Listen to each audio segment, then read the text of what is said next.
27. jūlijs ir diena, kad Daugavpilī atbrīvoja no fašiskajiem iebrucējiem.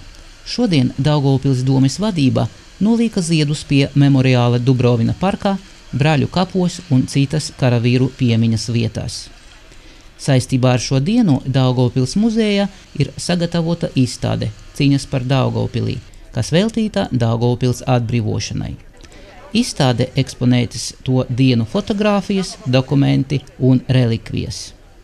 Pirms 68 gadiem Daugavpils atbrīvošanas operāciju sekmīgi veica otras Baltijas frontes vienības kopā ar pirmo Baltijas frontes karaspēku. 26 karaspēka daļam, kuras piedalījies Daugavpils atbrīvošanā, tika piešķirts Dvinskas goda nosaukums.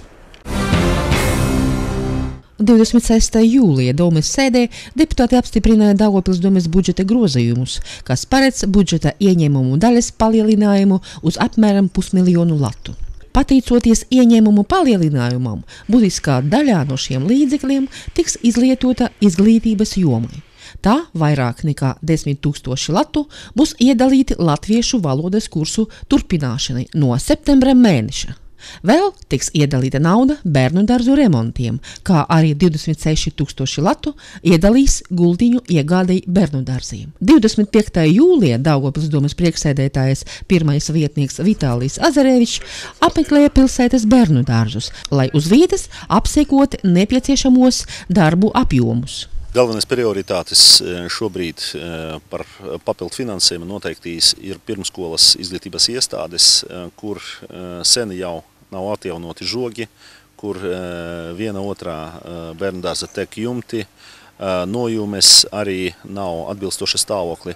Tāpēc mēs pieņemam lēmumu, kā prioritātes šo pilsētas budžeta grozījumu būs tiešām bērnu dārzi tajā skaitā. Un galvenie darbi jāizpilda līdz 1. septembrim, tāpēc, ka mūsu bērni šobrīd atrodas tā saucamā vasaras brīvdienas, jā, un kopā ar celtniekiem, es domāju, mēs panāksim pa šo mēnesi, jau daļu darbu izpildīsim lielāko, tur, kur vajadzīgas konkrēti sanmezgli, vai žogu atjaunošanā, viss, kas kā ar jumtu darbiem un nojumes darbiem, to jau mēs atliksim uz septembri un oktobri mēnesi un veiksmīgi, es domāju, ka pabeigsim šos darbus. Galvenā arī otra prioritāte, tas ir bērnu gultiņas. Diemžēl mums ir bērnu dārzi, kur mūsu mēbeles nebija atjaunotas jau 50 gadu garumā, tāpēc mēs uzskatām, ka šobrīd tas ir arī mūsu prioritātes, un mēs mēģināsim izpildīt arī šos nosacījumus, un jaunas mēbeles gaidīs mūsu pirmskolas iestādes apmeklētājus.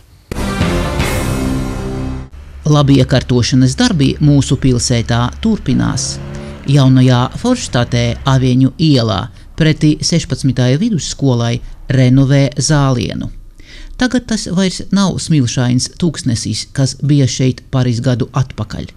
Par šī pilsētas rajona zaļu zonu rūpējas uzņēmums Labiekārtošana. Aveņu ielā notiek zālienā atjaunošana saskaņā ar noslēgtu līgumu ar komunālu saimniecības pārvaldi. Tiek mainīts zāliens. Tika izveidotas jaunas puķu dobes ar viengadīgiem augiem, bet vēlāk iestādīti daudzgadīgi. Jaunās tehnoloģijas ir arī apzaļumošanā. Zāliena ierīkošanai izmanto speciālu geotekstīlu. Tas ir vajadzīgs, lai smilts nemaisās kopā ar Melnzemes kartu, jo Forštates mikrorajonā ir ļoti smilšaina augsne. Gribētos cerēt, ka atjaunotais skvērs iepriecinās pilsētniekus ne tikai šajā sezonā, bet arī turpmāk. 24. jūlijā tika paziņoti balkonu un pagalmu noformējuma konkursa rezultāti. Daugavpils domē tika pulcēti visi konkursa dalībnieki. Priecē tas, ka ar katru gadu dalībnieku skaits palielinās. Šogad pieteicas 50 dalībnieki. Konkurs notika divās grupās. Pirmā grupā – balkonu, loģiju, terāšu noformējums. Šajā grupā pirmā vieta Iraidai Šerenkovai, otra vieta Ivanam Prekelam. Otrā grupā – puķu dobju pieguļošu teritoriju pagalmu labiekārtojums. Pirmā vieta Česlavam Šostakovskim, otra vieta Silvijai Elstei un Galīnai un Andrejam Malāhoviem. Treša vietas piešķirtas Janīnai Olesevičai un Anfisai Makārovai. Domē konkursa dalībniekus sveica domes priekšsēdētāja Žanna Kulakova. Ja mums pilsēta būs tādi aktīvi cilvēki, kuri pieņem lēmumu piedalīties konkursā, tas mums viss izdosies. Gan mūsu pilsēta būs ļoti skaista un ļoti būs tāda komforta gan mūsu iedzīvotājiem, gan arī mēs ļoti daudz pateicību saņemam arī no cilvēkiem, kuri brauc pie mums ciemus vai no turistiem, ka pilsēta, ka Daugavpils ir sakopta un skaista pilsēta. Un tas mums ir galvenais mērķis. Žanna Kulakova visiem dalībniekiem pasniedza domes pateicības rakstus un uzvarētājiem balvas. Daugavpils speciālisti ir sagatavojuši informācijas stendu, ko izvietos Zarasos Lietuvā, Turisma informācijas centrā. Stenda uzdevums ir aicināt Zarasu iedzīvotājus, turistus, kuri atbraukuši uz Zarasiem, apmeklēt arī Daugavpili, kas ir tikai 25 km no Zarasiem. Daugavpilī turisma attīstība ir viena no prioritātēm, un bez šaubām mēs saprotam, ka mums turistus ir jāpiesaista no citām valstīm un no citām pašvaldībām. Un pirmām kārtām mēs strādājam ar mūsu kaimiņiem. Un ar Lietuvu, ar Zarasu pašvaldību mums ir izveidojusies ļoti laba sadarbība, jo līdz šim jau Daugavpils strādāja daudzos pārobežu projektos ar šo pašvaldību, un mēs redzam, ka tiešām Zarasos turisma joma attīstās ļoti strauji, ļoti interesanti, un mēs saprotam, ka 25 km attālums mūsdienās tas ir nenozīmīgs, un līdz ar to mēs esam apņēmušies reklamēt katrs savā pašvaldībā arī turisma objektus, gan Zarasi ir gatavi palīdzēt mums ar reklāmu un ar informēšanu par turismu iespējām Daugavpilī, un mēs tāpat arī reklamēsim Zarasu iespējas. Un līdz ar to pašlaik mēs izveidojām stendu, kuru izvietosim Zarasos, un Zarasu iedzīvotāji un viesi, un tie turisti, kas atrodas Lietuvā, varēs arī turpināt savu maršrutu šeit uz Daugavpili, un bez šaubām mēs tur arī izvietosim daudzus bukletus, mēs arī izvietosim informāciju. Mums jau līdz šim ir bijuši arī daudzi turisma maršruti kopā izstrādāti, un pašlaik mēs tiešām mēģinām izmantot to resursu, kas ir pie mūsu kaimiņiem, jo turisms ir tā joma, kur nevar norobežoties tikai savas pašvaldības ietvaros. Jā, pilsētniekiem var būt interesanti mūsu turisma objekti, viņi apmeklēs to vienu reizi, divas reizes, bet mēs, protams, esam tendēti uz to, lai pie mums ir pēc iespējas vairāk ciemiņu. Un Zarasi ir tā pašvaldība, kas labprāt ar mums sadarbosies, un tāpēc es tā domāju, ka gan viņu iniciatīvas par transportu, kas var aizvest pilsētniekus uz Daugavpilī, un tad arī no Zarasiem var braukāt, apmeklēt mūsu objektus. Tā ir ļoti laba iniciatīva, par kuru mēs arī domāsim kopā, jo jānodrošina turisma objektu pieejamība. Vēl viena patīkama ziņa – Daugavpils mākslinieki ir aicināti piedalīties ūdens festivālā Zarasos 27. un 29. jūlijā. Kā pastāstīja māksliniece Līga Čible, daugavpilieši Zarasos veidos instalāciju uz ūdens.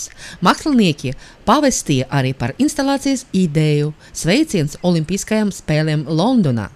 Ūdens festivālā Zarasos 3 dienu laikā būs dažādas mūzikas, teātra un mākslas aktivitātes.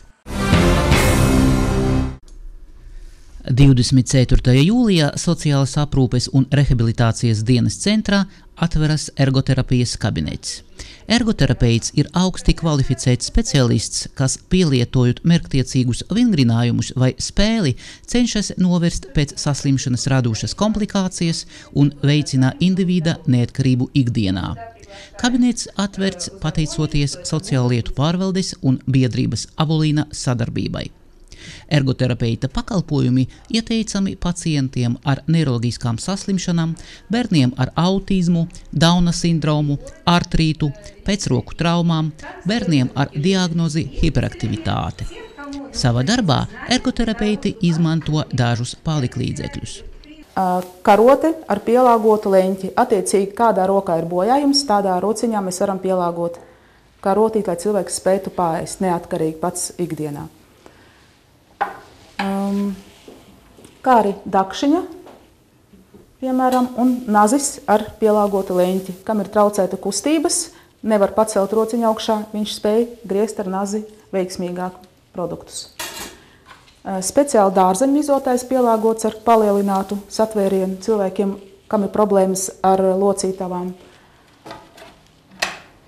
Neliels dēlīts, uz kura stiprinās arī, ja cilvēkam pareitiska roka, viņš spēj darboties tikai ar vienu roku, uzliekot šeit virsū maizīti, paldies, piemēram, maizīti, viņš spēj arī ar vienu roku griezt veiksmīgi produktus. Maizīti, sieru, desiņu, visus pārtikas produktus. Zeķu uzvilcējs arī ļoti vajadzīgs tieši cilvēkiem, kas ir vecāki gados, uzliekot šeit zeķīti virsū, uz šo palīgi ierīci, sēdus, viņš nolaiž lejā, ieliek kājuņu iekšā un var veiksmīgi uzvilkt zeķīti pats, bez citu cilvēku palīdzības. Strādājot ar bērniem, ergoterapeits izmanto spēles elementus. Terapijas laikā, pielietojot sensoru stimulāciju, sīkās motorikas trenēšanu, uzmanības un koncentrēšanas spēju, ikdienas aktivitāšu praktisko iemaņu trenēšanu, notiek rehabilitācija. Šī terapija pamatojas uz kustību un smadzeņu darbības savstarpēju saikni.